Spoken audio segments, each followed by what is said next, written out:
ശാന്തമെന്ന് തോന്നിക്കുന്ന ഈ സമുദ്രത്തിന് താഴെ വളരെ വിചിത്രമായ കാര്യങ്ങൾ കാണും. അതേപോലത്തെ വിചിത്രമായ പീഡിപ്പിക്കുന്ന ഒരു കഥ ഞാൻ പറയാം. കഥയല്ല, ഇത് സത്യമാണ്. മത്തങ്കീന് ദൂരത്തിൽ കൊനാർ എന്ന പേരുള്ളൊരു ദ്വീപുണ്ട്. ഈ ദ്വീപം ശപിക്കപ്പെട്ട ദ്വീപമാണ്. പകൽ വെളിച്ചത്തിലും ഈ ദ്വീപത്തിൽ ഘോര ഇരുട്ടാണ്. ഉയരമുള്ള പാറക്കെട്ടുകൾ, ഇരുട്ടുള്ള ഗുഹകളും.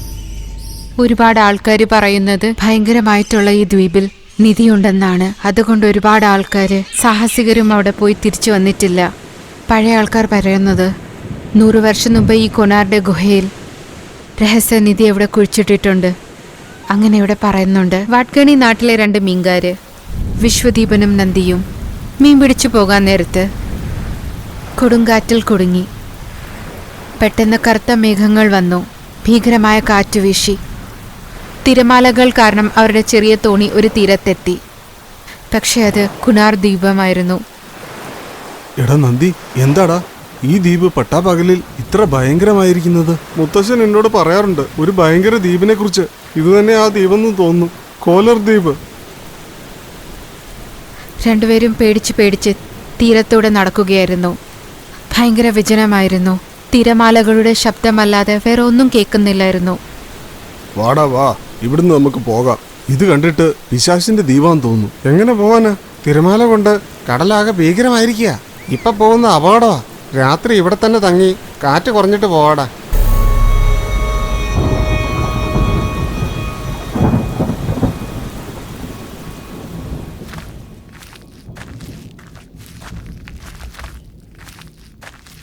കൊടുങ്കാറ്റ് പോകും വരെ ഇവിടെ തന്നെ നിൽക്കാമെന്ന് തീരുമാനിച്ചു. അവര് തീ കത്തിച്ചു. എന്നിട്ടൊരു ചെറിയ ഗുഹയ്ക്കുള്ളിൽ ഇരുന്നു.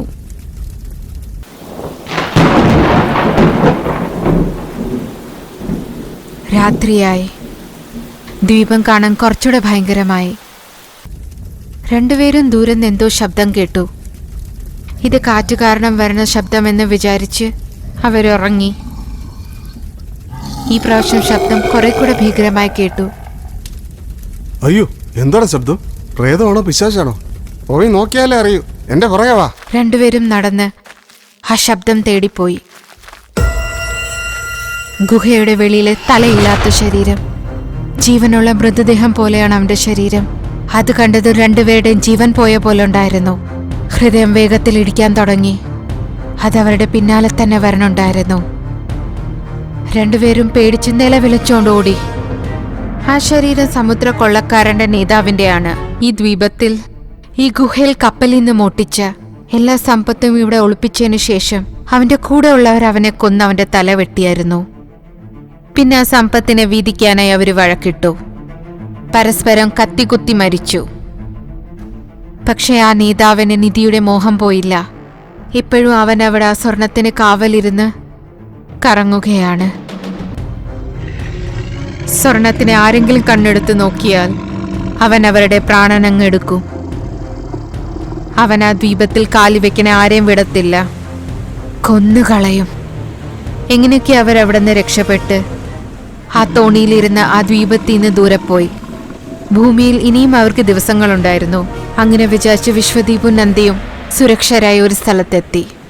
ഭാഗ്യം കൂടെ ഉണ്ടായിരുന്നു. അതുകൊണ്ട് ആ ശാപമുള്ള കുണാർ ദ്വീപത്തിൽ കാലുവെച്ചിട്ട് അവർ രക്ഷപ്പെട്ടു. കാരണം അവരവിടെ ആ നിധിക്ക് വേണ്ടിയിട്ടല്ല കാലുവെച്ചത്. രണ്ടുപേരും തോണിയിൽ നിന്ന് സാധനങ്ങൾ എടുക്കുകയായിരുന്നു. അപ്പൊ അവരൊരു ചെറിയ സഞ്ചി കണ്ടു. അതിനെ തുറന്നു നോക്കി. അതിൽ 5 സ്വർണത്തിന്റെ നാണ്യം, കുണാർ ദ്വീപിന്റെ വഴി കാണിക്കുന്ന ഒരു ഭൂപടം. ഈ മാപ്പ് നമുക്ക് രക്ഷപ്പെട്ടു പോകാനുള്ള ഒരു വഴിയാ കാണിക്കുന്നത്. ദ്വീപില് നിധി എവിടെ ഇരിക്കുന്നെന്ന് കാണിക്കുന്നുണ്ട്. നമ്മൾ രക്ഷപ്പെട്ടു വന്നാടാ. അതൊന്നും വേണ്ട. എടാ, പ്രയത്നെ പേടിക്കണ്ട. ഒരു തവണ ശ്രമിച്ചു നോക്കാം. നമുക്ക് കോടീശ്വരനായിട്ട് മാറാം. വിശ്വദീപ് ഒരുപാട് വേണ്ടെന്ന് പറഞ്ഞിട്ടും 2 ആഴ്ച നിന്നതിന് ശേഷം രണ്ടുപേരും വീണ്ടും കുണാർ ദ്വീപിലേക്ക് പോകാൻ തുടങ്ങി. ഭൂപടത്തിലുണ്ടായിരുന്ന വഴിയിൽ 4 മണിക്കൂർ യാത്രയ്ക്ക് ശേഷം ദൂരത്തിൽ കുണാർ ദ്വീപം. പെട്ടെന്ന് ആ ദ്വീപത്തിലെത്തി. കയ്യിൽ കോടാലിയും മൺവെട്ടിയും എടുത്ത് ഭൂപടത്തിലുണ്ടായിരുന്ന ഗുഹയെ ചെന്ന് നോക്കിയപ്പോ ആ ഗുഹയകത്ത് ഘോര ഇരുട്ടായിരുന്നു. വവ്വാൽ അവിടെ നിന്ന് പറന്നു പോകും. രണ്ടുപേരും നിധിയുടെ മോഹത്തിൽ അവിടെ കുഴിക്കാൻ തുടങ്ങി.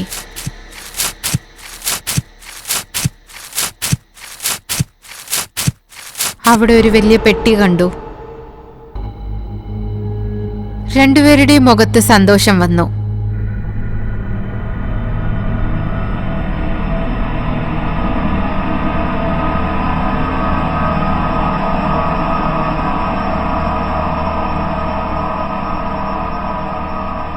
അവൻ അവർ രണ്ടുപേരെയും ഭീകരമായി കൊന്നുകളഞ്ഞു.